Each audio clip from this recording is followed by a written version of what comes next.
chinzwai zvazobvumirana magenerals musecret meeting mure Zimbabwe. Tine information iri kusvika panews desk our news desk pano pamuzinda wevanhu iri kuchuza new things about new developments about what's happening right now mugovernment yezimbabwe muzanupf new developments zvinhu zviri kuitika mure Zimbabwe. Zvinhu zviri kuitika so fast. It's quite interesting. It's quite lovely because it's peaceful. Madebates nevari kuwina madebates they're climbing vari kuramba vachikwira ladha vachienda kumusoro kwehurumende yezimbabwe. Vari kuluza madebates. Bosi kuluza madebates kureva kuti mazimbabweans haasi kubvumirana newe, on an intellectual level. Imi munoiziva inonzi intellectual level. Ndio tinoda kutaura zvinhu zvaiva panapa tichitaura nezvemagenerals. Taura nezvemagenerals varunzi haasi kubvumirana naMnangagwa but ari kubvumirana nethe opposition. Ari kubvumirana nemamoves ari kutogwa nethe opposition. Ari kubvumirana nemamoves akatotogwa nezveopposition. Hanzi Honai zvazobvumirana namagenerals musecret meeting. So mure Zimbabwe toda kudzoka panapa pamusoro the general matatu vanova mukuru ivo veZDF, Zimbabwe Defense Forces, vakapromotwa not more than a year ago. Hatifungi kuti papera gore right now. The general Emmanuel Matatu vapromotwa vaitwa mukuru weZDF and then pazotevera mupana uyu azoitwa iye mukuru weZimbabwe Zimbabwe National Forces, iyo inova yambotungamirirwa na uyu mufana uyu anova iye Anselm Sanyato.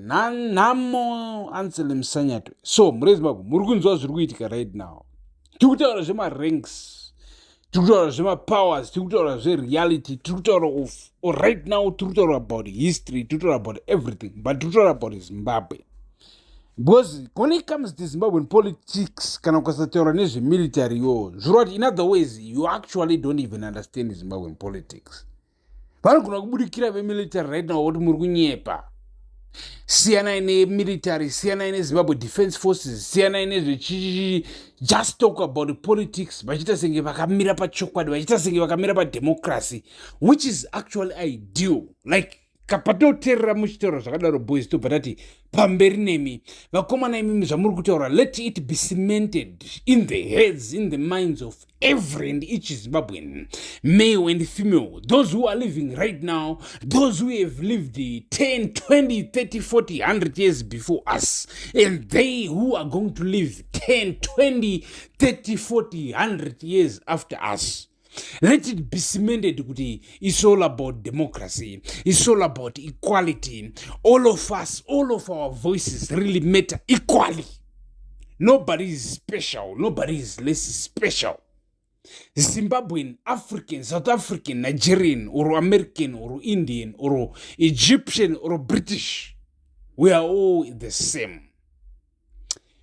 You know, for us Africans, it's an easy ideology to swallow, to eat, because we know kuti kune timu rakawandisa out there rinofunga kuti isusu tiri matununu oro mazungairwa oro hatifungi simply because tamadoro kana kuti tabhema mbanje. But you gotta ask yourself kuti why timu rabhema mbanje dzakawanda kudai? Why team rabhema drugs, rabhema crystal, rabhema cocaine, or ramadoro rakawanda kudai? So tuma whiskey twe 10 rand South Africa Johannesburg, twe 20 rand South Africa Johannesburg, twe $1 kana twe 50 cents Zimbabwe, kana twe saka $5 inotenga tungani.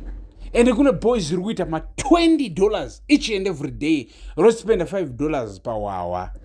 Kune boys ziri kuita ma $50 kana ma $100 richita chi content, richita chi cryptocurrency, richita etc whatever, engineering, big companies, stocks, whatever. These boys have got investments in 10 of the biggest companies worldwide, stocked on the American markets.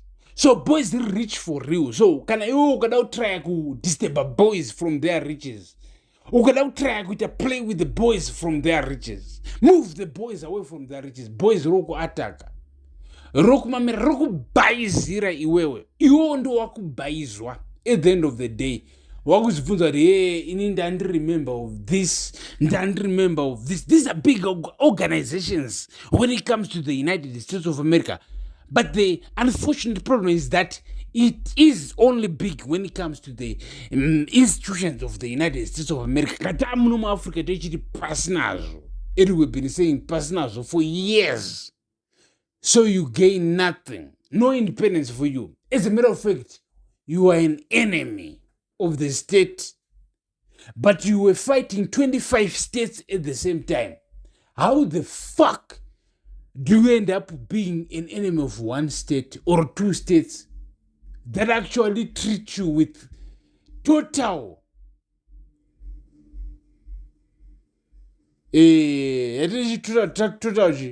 aggressiveness? Anyway, this is good language. We shouldn't be using words like this. Total aggressiveness. What's that? But that's all we think about when we think about Africans. Because of people like Julius Malema, who taught us who know Ubuntu. Amongst all of us, so we like, yeah. Man, we cannot treat you that bad. You are part of us. Black people are hated everywhere. In France, in Britain, in China, in the United States of America, in Italy, etc. Why do we have to hate each other amongst us here in Africa? Nonsense. Here in Africa, we're going to love each other. We're going to support each other regardless. No matter what. Whatever. We're going to love each other. So, Zimbabwe, this is where we're standing as African people. Thank you for watching. You are respected for watching. You are loved for watching. We say, join with us. Make sure you're part of the family. You're part of the ideology. We still have more stuff. And we are going to tell you about more stuff. Before we cut this video off. You see, Zimbabwe, right now, Trimunom Zimbabwe, Trimunom South Africa, kuchiridwa house music, kuchiridwa tuma piano, and the most surprising part is that most of Zimbabweans are loving this piano, to the extent that they replace their own identity with this piano thing. What the Murumunum Zimbabwe, kana murukunze kwenyika zvinabasa muri Zimbabwe, identify with your own identity. Identity renyu regime Zimbabweans. Sema Shona, Sema Ndebele, Sema Tsonga, Sema Venda, Sema Tswana. Trima Zimbabweans. Let's stand with our own African Zimbabwean music. Tichiridza mbira neosho. Mbira dzenarira dzedze, they are very important to us. They mean so much to us. You know, I'm so happy that I'm part of this family. I'm part of this movement. Yema Zimbabweans. I'm part of this Shona, Ndebele, Tsonga, Venda, blah, blah, blah, blah, all the languages. In Zimbabwe, we say we have 16 official languages. In South Africa, we have 8 official languages. But which means Zimbabwe, we are more diverse even than them. So thank you for watching. Stay tuned. Stay subscribed. Stay blessed.